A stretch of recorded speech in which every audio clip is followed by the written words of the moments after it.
Yan, hello guys. So, nandito pa rin tayo sa pinakang parang pinakang it's like a pier. Pier before going to the boat riding part.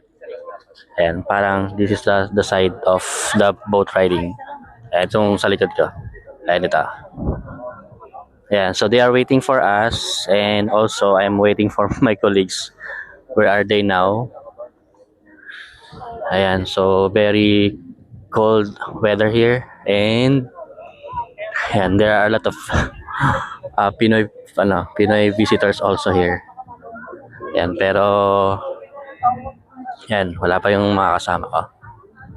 So actually, excited ako dito sa part na to kasi first time ko sumakay dito sa coconut boat riding activity dito sa Viewel Garden Resort.